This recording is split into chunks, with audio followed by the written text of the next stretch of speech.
Right now, we have Norfolk State University's men's basketball coach, MEAC Coach of the Year, and winner of the MEAC Conference and Tournament, Coach Robert Jones on the line. What's going on, Coach?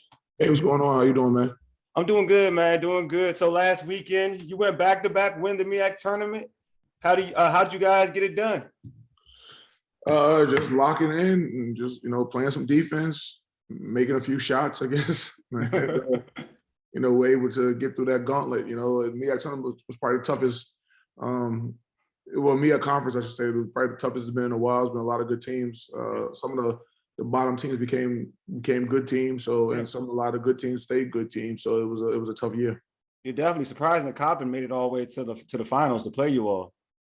Yeah, see, I wasn't so surprised. I think they got talent. I just think that, they just didn't have it together. There's a lot of things like going on over there. So I just think that they ended up putting it together for two good games and was able to make a run. But I think that we saw that they had talent. We weren't like super surprised that they made it to the finals. I think a lot of people see the 7th seed. They don't really look at the talent that they have and things like that. And like I said, they just got like a lot going on over there. It looks like from the outside.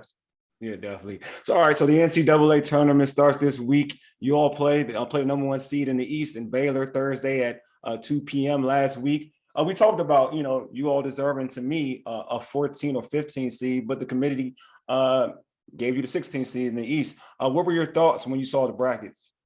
Well, as we started checking like a lot of the bracketology stuff as we get close to, Selection Sunday, it seemed like all the bracketology started to put us at 16.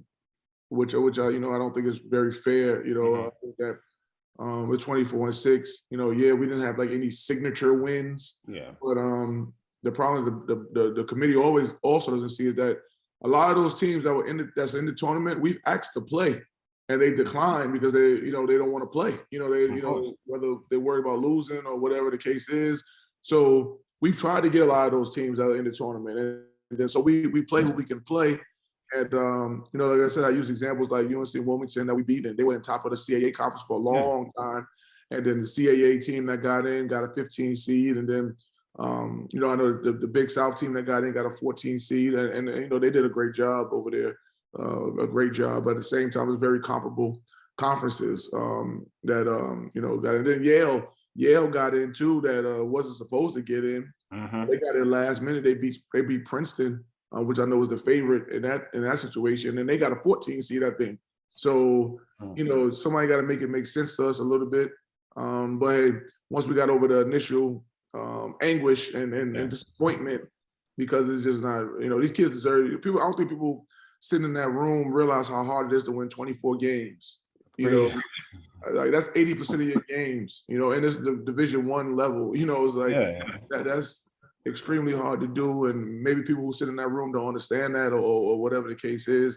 But they gave us 16 and they go from there. I know a lot of people are like saying, well, because a lot of HBCUs are usually in the first 4 games and stuff like that. And really, honestly, the first 4 isn't that bad to me. Yeah, you said that last week. Yeah, it's not that bad to me, man. But it's like, like I said last week, I said that if you give me a 16, then give me the first 4. Yeah, I agree. If you're gonna do us like that, then just give us the first 4. People think that it's like a reward if you're not in the first 4, and it's really not a reward if you're not in the first 4. Like, okay, so my reward is Baylor. All right, thank you. You know what I'm saying? Like, why not get Wright State then Baylor? That's a reward. A 2-for-1 situation, or I forgot who was in the first 4, maybe Texas Southern or Texas Corpus Christi. Texas Corpus Christi, yeah. Like, why not have them and Baylor? That's a reward. That's not a reward. So, but hey, we got over that. Like I said, I got over that. I'll be honest with you too. We had a good day of practice today, and we ready to rock and roll. We will be ready to rock and roll on Thursday. Oh, I definitely anticipate that. But I want to get to that point about the MEAC. I just feel like for me, because I've watched and I've seen multiple MEAC teams this season, and to me, a lot of teams have competed with some of these big schools. I know like the University of Maryland Eastern Shore competed with UConn at UConn, play a tough game at UConn. You had Howard playing Notre Dame, and they played them tough. You all, in terms of the season dominance, I just feel like, to me, the MEAC it's that whole notion that the MEAC is a weaker conference has to stop. I mean, to me, it's like it's been stronger. It's actually stronger than like a lot of conferences, to be honest with you. And like you said, this is a thing that we've seen throughout the history of college basketball. These good teams don't want to play some of these schools, you know what I mean? Because they're scared of an upset or whatever. So it's just like, to me, it's hard to, I would like the committee to kind of get away from that thought process of the MEAC being like this lower tier conference. Look at it for what it was this season, and then tell me a team that went back to back, won back to back, dominated the division dominated the conference this season, and they were in the tournament last year. Why would you not reward them higher than the 16th seed? Yeah, I mean, I totally agree. It's like 16 is like a death sentence. It's like, because it's only been 116 to win. 15 obviously is a a tough seed too. Yeah. But at the same time, a lot of 15s, including us back in 2012, have won a game. And 14 as it gets lower and lower, then of course the odds go up higher and higher. I just think you reward a team like that to try to give us a chance to make something happen. And then once again, to all the Spartan fans and stuff like that out there, we're not conceding by any means. We're going up there to win a basketball game. We're just talking about fairness. How we felt like we shouldn't be in this. That's all this topic of conversation is. It's not about just get conceding or anything like that. We're gonna be ready to play. We're gonna be ready to pull upset.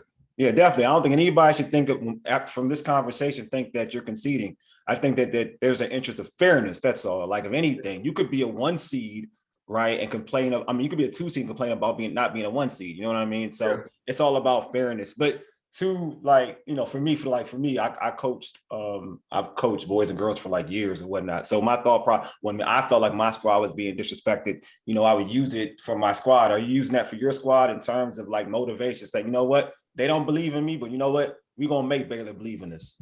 Yeah, I mean, we use that motivation. I mean, we always kind of play with I coach with a chip on my shoulder. No matter how much success I have, I always coach with a chip on my shoulder. I always want to prove that I'm the best, and I think that I tell the guys to do the same thing, prove that they're the best. Like, okay, they put us here. All right, cool. We got to show that, why we shouldn't be here, and things like that. So we got to go out there and compete harder than we ever competed. I mean, Baylor is a quality program. Not taking anything away from Baylor. This is, Baylor's a, real deal program, and we've played Baylor twice, early in my career one as an assistant and one as an early head coach. And we didn't fare very well against them. But I think the program has changed now. I think the players have changed. I've changed as a coach. And I think that we'll be ready to go. It's still a tall task. Like I said, they're the defending national champions for a reason. But at the same time, I just feel like we shouldn't be playing. We shouldn't be even playing. Of course, no, I get you. No, I'm with you, my man. I'm with you. And it's just no one thought that UMBC was going to beat Virginia. You know what I mean? So it is like anything can happen. And today, and to me, and Ray and I, who's not able to be on the show, we always talk about like the parity in college basketball is so much different than what it was back in the day. Like, there's so much more parity in college basketball. Like, these kids in smaller schools are able to compete with some of these so-called big major schools. All right, so obviously you went to the tournament last year. How will this experience of being in the tournament last year help you for Thursday? I think, the preparation, you know how to kind of like prepare for the games and things like that. So that that'll be the same. I think what was a little different was like today, we had our first practice back and stuff. And it was like, it was a little weird at first because, it's like you kind of practice all year to win that championship, in which we did. And then of course the celebration, we had a day off yesterday, it was Selection Sunday and all that stuff like that. And now it's like, okay, back to work, let's go for another goal. So last year we didn't have that. Last year we won the championship at one of the same thing, 1 o'clock game. At 7 o'clock we was already on our way to Indianapolis. Ooh, okay. So it was like almost like a constant work. It wasn't just like a stoppage anywhere. So this was a little different that I had to get used to as a coach. NCAA tournament coach, to be prepared for. So that was probably the only difference. But other than that, preparation is gonna be preparation, and we're gonna be ready to go. What was your preference last year or this year? What's your preference? I think that's a good question. I mean, I think that I don't know yet. Let me answer that. I understand. I know you're coming from. I know. I get it. No, I get it. I think that I will. I'm happy for the guys because they're going to be able to experience NCAA tournament the right way. Yeah. You know, when we went last year, like the bubble was crazy. I mean, the bubble was, you was really confined to your room. It was crazy in the bubble, but it was, you know, when we went 2012, when I was there, they're going to experience that. They're going to experience the fanfare. They're going to experience the tens of, 10,000 people in the arena. They're going to experience the, people actually cheering for the underdog and stuff like that. They're going to experience all that stuff, especially if you keep it close. If you keep it close, the whole crowd flips for you, So, that's how, because I mean, and when we beat Missouri, we came in there with about 50 fans. I mean, let's face it, nobody was traveling to Omaha. That wasn't happening I mean, at least for us, right? But by the time we left, we had 15,000 fans, because it's like everybody wants to see the Cinderella. So if we can keep it close, the momentum will shift and the fan support will shift to our side. But we all know once you keep it close, the so-called favorite teams, they get tight. It don't matter. They get tight. So, all right. So for you, going into this big game, who will you need to lean on to shock the world? I mean, the guys I've been producing all year, it ain't gonna be, there's no secret. I mean, we've been blessed to have a few different options, but that could do some things for us. But the guys who've been producing all year, we're gonna count on them to produce. And it doesn't have to be like no one has to go get 30 or 40 or anything like that. If they do, they do. But it just has to be play within yourself, play within the game, and don't let the moment get past you. Yeah. So that would be the message you give to your ball club, right? Like, don't try to oversee what you do. Just let the game flow, play your game, and don't worry about trying to make the greatest play. Just worry about doing what's within the system. Yeah, without question. Because I mean, it's the first time in like 3 months, maybe that we're not going to be the favorite.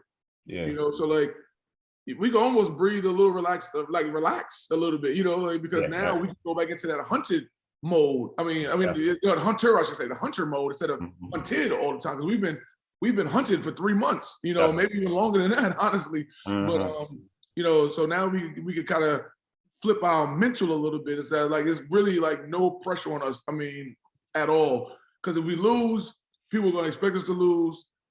If we win, people shout that we win. There's going to be a ton of fanfare behind it. So we're really right now in a win-win situation for Norfolk State's basketball. So it's like all the pressure's on Baylor. They're the defending national champs.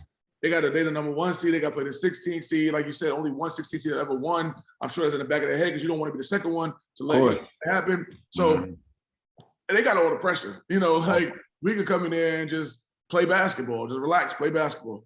Man, I'm hoping y'all start fast because I want to see them. I want to see them Baylor boys shook. I hope we start fast. I just know how.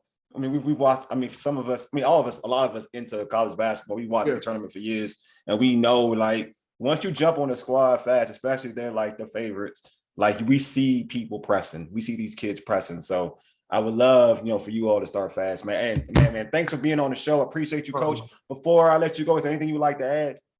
No, just hopefully we, if everybody, I'm not sure when the show's coming out, but hopefully we can have a big attendance in Dallas, Fort Worth, and if not, please support us at home and keep us in your prayers and blessings. Will do. All right, thank you, Coach. Appreciate you, my man. All right, man.